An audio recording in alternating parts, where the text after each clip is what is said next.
Hello friends, इस video में हम देख रहे हैं previous year questions of NEET और जिसे पहले AIPMT भी कहा जाता था फॉर प्रैक्टिस। सो पहला क्वेश्चन है which of the following pair of compound are enantiomers. ये क्वेश्चन आया है नीट 2003 में और कहना चाहिए मुझे AIPMT 2003 में। सो इनैंशियोमर्स का पेयर हम लोगों को यहाँ फाइंड करना है। So enantiomers are basically non super impossible mirror images. तो अगर हम ऑप्शन नंबर 1 को देखें तो ये बहुत ही आसानी से दिख जाता है दैट OH के सामने OH ग्रुप लगा हुआ है, H के सामने H है एंड CH3 के सामने CH3। सो एक तरीका तो ये है आसान सा। दूसरा तरीका ये हो सकता है कि हम RS कॉन्फ़िगरेशन फाइंड करके देखें। सो फर्स्ट वन में अगर आप देखें तो OH will be the first priority, second priority and third priority. 1 2 3 clockwise, H on the horizontal line, तो ये हो जाता है S। देन सेकेंड वन पे देखें 1 2 एंड दिस इज 3, 1 से 2 से 3, this is clockwise, H horizontal line में, this is also S। Then second one में अगर हम देखें तो यहाँ पे आता है 1 2 and 3, 1 2 3 anti clockwise, H on the horizontal line, तो ये हो जाएगा R। सेकेंड वन पे देखेंगे 1 2 and 3, this is again anti clockwise, H on the horizontal line, तो R। तो हम देख पा रहे हैं S के सामने R आ जा रहा है, यानी ये दोनों मिरर इमेजेस हैं, यानी कि इनैंशियोमर्स हैं। अगर सीधे सीधे मिरर इमेज नहीं देख रहे हो हमें, तो हम लोग इनैंशियोमर पेयर से जाएंगे। जैसे कि सेकेंड ऑप्शन अगर हम देखें तो सेकेंड वन में देखिए POS आपको दिख जाएगा यहाँ पे। बिकॉज ऑफ द POS ये दोनों मिरर इमेजेस नहीं हो सकते, तो इन दोनों में रिलेशनशिप हो जाएगा फिर डायस्टीरियोमर्स का। थर्ड ऑप्शन को देखिए, अगेन यहाँ पे भी एक POS है and last option fourth one, इसमें भी POS है। तो एक ही ऑप्शन बचता है हमारे पास, option number 1, that is the correct answer. Then अगला क्वेश्चन है the configuration of the given compound is. Compound दिया हुआ है और उसका कॉन्फ़िगरेशन पूछा है। ये आया था AIPMT 2005 में, जिसे पहले नीट भी कहा जाता था। So least priority group is on dash. आपको बस प्रायोरिटी डिसाइड करनी थी यहाँ पे, दैट क्या प्रायोरिटी आएगी। CH3 नहीं था, ये Cl कर लीजिए इसे, this is Cl। Now seniority of group decide करें CIP रूल से, तो Br1 क्लोरीन का 2, CH3 is 3, so 1 2 2 2 3, this is anti-clockwise, H on dash, so this will be, sorry, this is clockwise आ रहा है, clockwise है and least priority group is on dash, so this will be R configuration and answer आ जाएगा second यहाँ पे। Simple question था ये। अगला example, which of the following pair represent stereo isomers. So stereo isomers को further हम classify करते हैं अगर, तो ये दो पार्ट में क्लासिफाई हो सकता है, ऑप्टिकल एंड ज्योमेट्रिकल, राइट। या आप दूसरा अगर क्लासिफाई करना चाहते हैं तो इसे बोल सकते हैं कॉन्फिगरेशनल और कॉन्फॉर्मेशनल। कॉन्फ़िगरेशनल को फर्दर दो पार्ट में डिवाइड करते थे हम, optical and geometrical. Then optical को फिर से डिवाइड करते थे हम इनैंशियोमर एंड डायस्टीरियोमर में।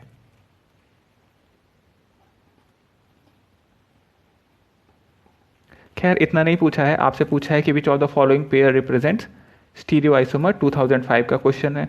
तो optical and geometrical, that is the third option, this will be the answer. Then next question, which of the following is not chiral. तो not chiral है, इसके लिए ज़रूरी ये है कि आप ढूंढें कायरलिटी। सो पहले मैं ड्रॉ कर लेता हूँ 2 ब्यूटेनॉल, तो 1 2 3 4, 2 पे लगाएंगे OH, एक H भी लगा होगा इस पे, so this carbon atom becomes chiral and this will become optically active optically active है, इसका मतलब ये कायरल हो जाएगा। 2,3 ब्रोमोपेंटेन, तो पेंटेन पहले बनाया मैंने, 2 पे ब्रोमीन, 3 पे ब्रोमीन, ये अगर CH3 है तो H और H, सो CH3 CH2 ऐसे बना दिया मैंने। 2 कायरल कार्बन है तो ये मॉलिक्यूल भी ऑप्टिकली एक्टिव हो जाएगा, यानी कि कायरल हो जाएगा। देन 3 ब्रोमोपेंटेन, तो 5 कार्बन, थर्ड पे लगाया मैंने ब्रोमीन, CH2 CH3 इधर भी है, CH2 CH3 इधर है, ये कायरल नहीं है तो ये हो जाएगा ऑप्टिकली इनएक्टिव, और कहेंगे हम this is not chiral. Single choice question था तो थर्ड अपना आंसर आ चुका है। आप चाहो तो फोर्थ वन को भी बना के देख सकते हो। So it is saying that this is propanoic acid, जिसपे 2 पे हाइड्रोक्सी ग्रुप लगा था, 2 पे OH, H, 2 hydroxy propanoic acid, this is also chiral और ऑप्टिकली एक्टिव, तो थर्ड अपना आंसर हो जाएगा। ये 2006 का क्वेश्चन था। अगले एग्जाम्पल पे आए, अगला क्वेश्चन पे आते हैं। Then which of the following can have mesoform, तो मेसोफॉर्म बनाने के लिए आपको ड्रॉ करके देखना चाहिए। तो पहले वाले को अगर हम देखें तो देखिए, मैं जितने कायरल कार्बन है उनको मैं क्रॉस के सेंटर पे बना रहा हूँ। फिशर प्रोजेक्शन के लिए CH3 OH और एक H है, Cl H एंड C2H5, ये कोई POS आ नहीं सकता इसमें, this is optically active. Second को बनाता हूँ मैं, so CH3 OH OH then CH3 H and H, clearly दिख रहा है मुझे यहाँ पे दैट एक POS यहाँ पे आ सकता है। So this will B meso compound, chiral carbon भी है और ऑप्टिकली इनएक्टिव भी हो गया POS प्रेजेंट होने की वजह से। Third option C2H5 CH3 OH H OH H, तो यहाँ पे CH3 है और एक C2H5 है, तो POS यहाँ पे नहीं आ सकता, तो ये अपना आंसर नहीं हो सकता। देन फोर्थ ऑप्शन CH2 पे लगा है OH, then CH Cl and CH3, so this carbon is only chiral, यहाँ पे कोई POS नहीं आ रहा तो ये भी ऑप्टिकली एक्टिव हो जाएगा, this will also not be the meso compound. So एक ही आंसर आता है हमारे पास, that is the second option. अगले एग्जाम्पल पे आए, विच ऑफ द फॉलोइंग, ये कंपाउंड दे रखा है has a chiral centre, which one of the following represent R configuration, तो मैं इसको मान के चलूं that this is the Fischer projection, तो इसको इस तरीके से इमेजिन करें। फर्स्ट ऑप्शन को देखिए, C2H5 CH3 Cl and H, so Cl होगा फर्स्ट, C2H5 होगा second priority and CH3 is third. तो 1 से 2 से 3 की तरफ गए हम, तो ये आया क्लॉकवाइज था, लेकिन लीस्ट प्रायोरिटी ग्रुप जो था वो हॉरिजॉन्टल पे था, तो ये हो जाएगा S फॉर्म। इसी तरीके से सेकेंड ऑप्शन पे आएंगे, 1 2 एंड 3, 1 से 2 से 3 this is again clockwise, but इस बार H जो है वो वर्टिकल लाइन पे है, तो ये हो जाएगा R फॉर्म। ये अपना आंसर आ चुका है। फिर भी थर्ड ऑप्शन चेक कर लेते हैं, Cl1 C2H5 2 CH3 3, 1 से 2 से 3 क्लॉकवाइज, लेकिन H हॉरिजॉन्टल लाइन पे, again this is S form. Then D option 1 2 and 3, 1 से 2 से 3 दिस इज एंटी क्लॉकवाइज, और जो H है यहाँ पे इधर नीचे लगा हुआ है, तो ये हो जाएगा S कॉन्फ़िगरेशन। तो अपना आंसर आ गया यहाँ से सेकेंड वन, सिंपल सा RS कॉन्फ़िगरेशन का क्वेश्चन था ये, 2007 का क्वेश्चन है ये। Then next, which is the most stable conformation of N butane, N butane का मोस्ट स्टेबल कॉन्फॉर्मेशन कौन सा होगा? तो आपको स्टेबिलिटी देखनी होगी। स्टेबिलिटी देखने के लिए हम लोग को दो चीजें देखनी है, एक देखना होता है वैन डर वाल्स स्ट्रेन, ये कम होना चाहिए। दूसरा देखते हैं हम टॉर्सनल स्ट्रेन, ये भी कम होना चाहिए। तो वेंडरवॉल अगर मैं 1 स्टेबिलिटी कर दूं तो वेंडरवॉल स्ट्रेन जितना ज़्यादा होगा स्टेबिलिटी उतनी कम होगी, टॉर्सनल स्ट्रेन जितना ज़्यादा होगा स्टेबिलिटी भी उतनी ही कम होगी। तो फर्स्ट वन में देखिए, अच्छा वेंडरवॉल स्ट्रेन आता क्यों है? ये आता है ग्रुप्स की वजह से या साइज की वजह से। तो जितना ज़्यादा साइज होगा उतना ही ज़्यादा वेंडरवॉल रिपल्शन होगा। टॉर्सनल स्ट्रेन क्यों आता है? ये आता है बॉन्ड पेयर इलेक्ट्रॉन की वजह से। तो बॉन्ड पेयर इलेक्ट्रॉन जितने करीब होंगे उतना ही टॉर्सनल स्ट्रेन भी ज़्यादा होगा। तो फर्स्ट ऑप्शन में मैंने देखा दैट दोनों CH3 जो थे बड़े बड़े ग्रुप वो अपोजिट साइड पे लगे थे, एंटी पोजीशन पे लगे हुए थे, तो उसमें स्ट्रेन वेंडरवॉल काफ़ी कम हो चुका होगा। टॉर्सनल स्ट्रेन देखा हमने तो बॉन्ड्स जो थे वो 60 डिग्री के एंगल पे हैं, डाईहेड्रल एंगल वाइज 60 डिग्री का एंगल है, तो यहाँ टॉर्सनल स्ट्रेन भी कम होगा। सेकेंड में हम CH3 गॉस पोजीशन पे हैं, तो टॉर्सनल स्ट्रेन तो यहाँ पे मिनिमम है, बट यहाँ पे वेंडरवॉल रिपल्शन 1 के कंपैरिजन में थोड़ा सा ज़्यादा होगा। थर्ड में देखें CH3 बिल्कुल आमने सामने है, तो वेंडरवॉल स्ट्रेन यहाँ पे काफ़ी ज़्यादा हो चुका होगा, तो टॉर्सनल स्ट्रेन भी काफ़ी ज़्यादा है बिकॉज बॉन्ड पेयर भी पास में है, सो स्टेबिलिटी इसकी काफ़ी कम होगी। फोर्थ ऑप्शन, टॉर्सनल स्ट्रेन इसमें काफ़ी ज़्यादा है थर्ड के कंपैरिजन का, बट वेंडरवॉल स्ट्रेन इसमें थोड़ा सा कम हो चुका है। तो अगर मैं स्टेबिलिटी का ऑर्डर लिखूं यहाँ पे तो सबसे कम स्टेबल थर्ड होने वाला है, फिर फोर्थ आएगा, फिर सेकंड आएगा और फिर फर्स्ट आएगा, बिकॉज फर्स्ट के अंदर में एंटी है, जो बड़े बड़े ग्रुप्स हैं वो बिल्कुल अपोजिट में लगे हैं एंटी पोजीशन पे, इस वजह से इसकी स्टेबिलिटी ज़्यादा होगी। याद क्या रखना है? वेंडरवॉल स्ट्रेन मिनिमम होना चाहिए, टॉर्सनल स्ट्रेन मिनिमम होना चाहिए, तो स्टेबिलिटी मैक्सिमम होगी। टॉर्सनल स्ट्रेन डिपेंड करेगा बॉन्ड पेयर इलेक्ट्रॉन पे, वेंडरवॉल स्ट्रेन करेगा साइज पे। तो इसका आंसर आ जाता है first one, that will be the answer. Then next question, which of the following acid does not exhibit optical isomerism? तो ऑप्टिकल आइसोमेरिज्म के लिए हमें पता होना चाहिए दैट 2 फैक्टर्स होते हैं, POS एब्सेंट होना चाहिए, COS एब्सेंट होना चाहिए। अगर प्लानर मॉलिक्यूल हो गया तो ऑप्टिकली इनएक्टिव हो जाएगा बिकॉज POS प्रेजेंट होगा। जैसे कि मैं ड्रॉ करके बताता हूँ, फर्स्ट वन है मैलिक एसिड। सो मैलिक एसिड का स्ट्रक्चर जब ड्रॉ किया हमने, सो मैलिक और फ्यूमेरिक एसिड, सो इस केस में एक ही प्लेन में आएगा ये, एक फ्यूमेरिक एसिड भी बना सकते हैं हम।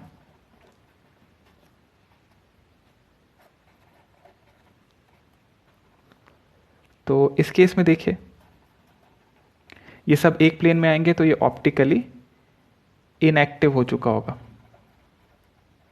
तो आंसर तो वैसे ही मिल चुका है malic acid. But alpha amino acid भी देख लीजिए, अल्फा अमीनो एसिड में RCNH2 COOH एंड H, ये कार्बन कायरल है, ऑप्टिकली एक्टिव हो चुका है।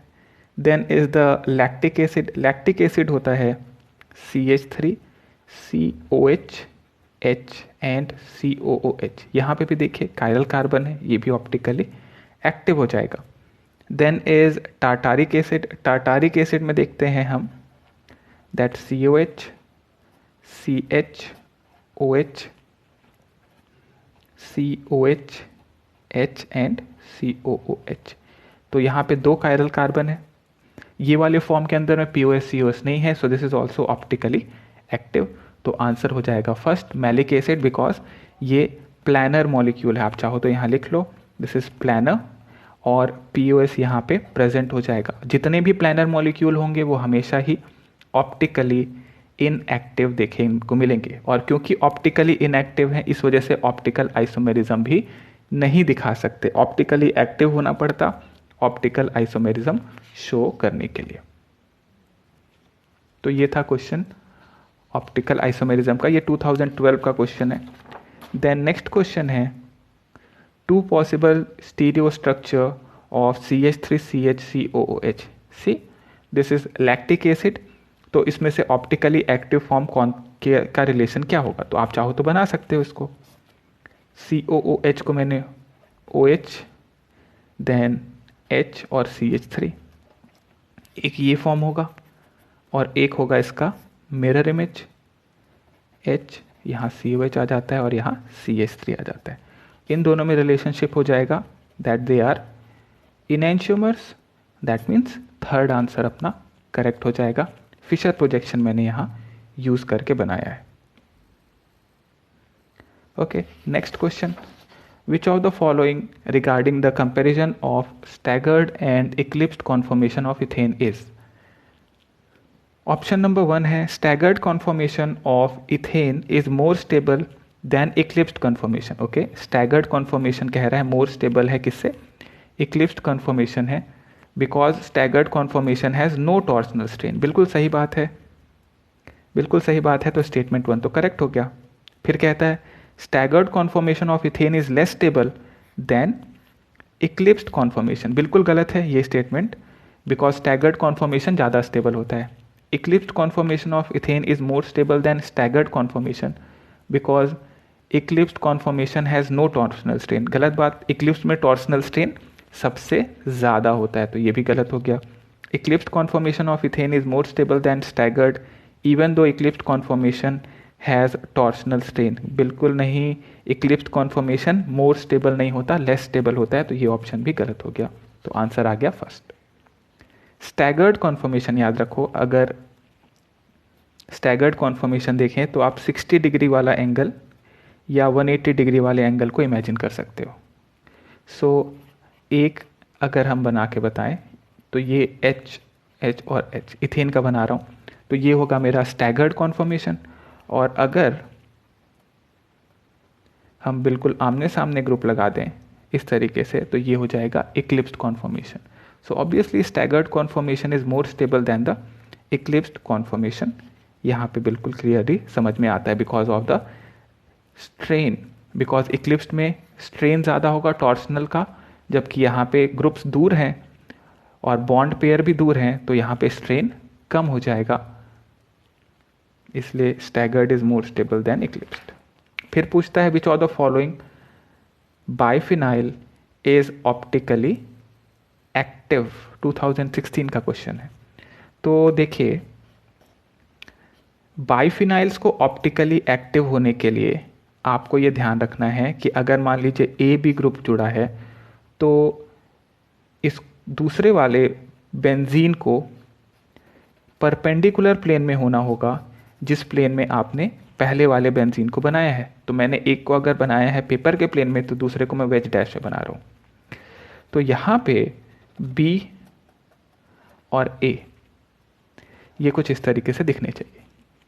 अब ऐसा तभी होगा जब ए और बी जो हैं ये बल्की ग्रुप हो जाएं, जिसकी वजह से ये ए और ए में इतना ज़्यादा रिपल्शन हो कि ये दोनों एक प्लेन में न रह पाएँ। ये फिर बेंजीन के प्लेन को परपेंडिकुलर शिफ्ट होना होगा, परपेंडिकुलर प्लेन में जाना पड़ेगा, क्योंकि ए और ए एक प्लेन में नहीं रह सकते, तो चेंज हो जाएंगे। तो अब मुझे देखना है कि बल्कि कहाँ कहाँ पे है। ए तो नहीं हो सकता बिकॉज एच लगा है बाकी 3 पोजीशन पे, यहाँ पे ऑर्थो पोजीशन पे कोई ग्रुप ही नहीं लगा हुआ है, हो ही नहीं सकता। थर्ड में B R and I are बल्कि group, this will be the answer. अब फोर्थ में देखिए, एक तो बल्कि ग्रुप है लेकिन दूसरा हाइड्रोजन है जो बल्कि नहीं है, तो फोर्थ भी नहीं होगा। A and B should be बल्कि ग्रुप और ए और बी दोनों ऑर्थो पोजीशंस पे लगे होने चाहिए, तभी हमको बाइफिनाइल्स के केस में ऑप्टिकल एक्टिविटी देखने को मिलेगा। क्यों? क्योंकि जैसे ये परपेंडिकुलर प्लेन में आएंगे, पीओएस एब्सेंट, सीओएस एब्सेंट और ऑप्टिकली एक्टिव हो जाएगा हमारा compound. Okay, then next question 2016 का फिर से, in which of the following molecule और एटम्स आर कोप्लेनर। सारे के सारे एटम एक प्लेन में होने चाहिए। तो देखिए फर्स्ट ऑप्शन जो है इसमें आप देखिए साइक्लोहेक्सेन है, तो साइक्लोहेक्सेन तो कुछ इस तरीके से होगा। Now cyclohexane itself is non planar, तो नॉन प्लेनर है तो कोप्लेनर तो हो ही नहीं सकता, ये हो गया। सिमिलरली थर्ड ऑप्शन भी देखिए चेयर फॉर्म में होगा साइक्लोहेक्सेन, नॉन प्लेनर। अब ये बेंजीन में हर कार्बन एटम sp2 हाइब्रिडाइज्ड है, दूसरा भी sp2 हाइब्रिडाइज्ड है, ऑर्थो पे हाइड्रोजन लगे हैं, तो यहाँ बहुत ज़्यादा रिपल्सन भी नहीं होगा, जो इसके पहले वाले क्वेश्चन में मैंने बताया, तो सेकंड अपना आंसर हो जाएगा। फोर्थ ऑप्शन के साथ प्रॉब्लम क्या है? सो CN जो है वो C ट्रिपल बॉन्ड N है, C ट्रिपल बॉन्ड N है, ये तो सेम प्लेन में आ जाएंगे, बट जो CH3 है उस पे जो 3 हाइड्रोजन लगे हैं उस हाइड्रोजन पे सब सेम प्लेन पे नहीं आएंगे। एक हाइड्रोजन आ जाएगा, बाकी 2 नहीं आएंगे, एक वेज पे आएगा और दूसरा डैश पे आएगा।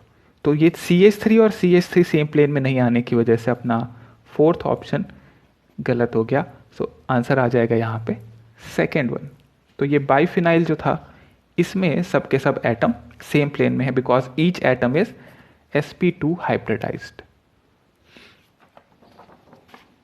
Then the correct corresponding order of name of aldose. तो रूल ये कहता है, देखिए, कि आपको नेमिंग करनी है IUPAC के हिसाब से, नंबरिंग डालनी है 1 2 3 एंड 4, ये होना चाहिए वर्टिकल लाइन पे।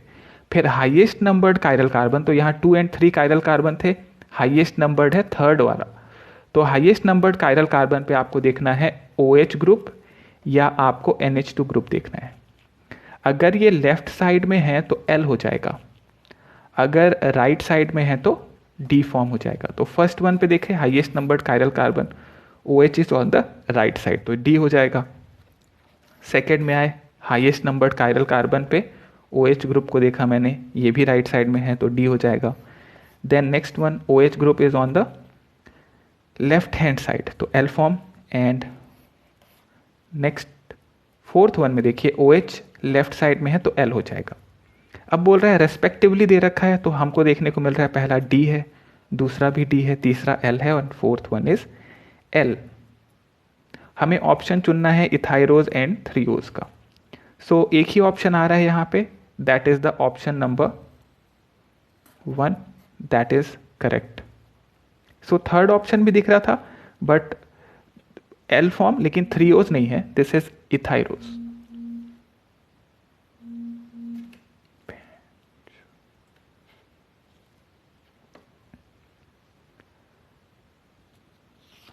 Then next question,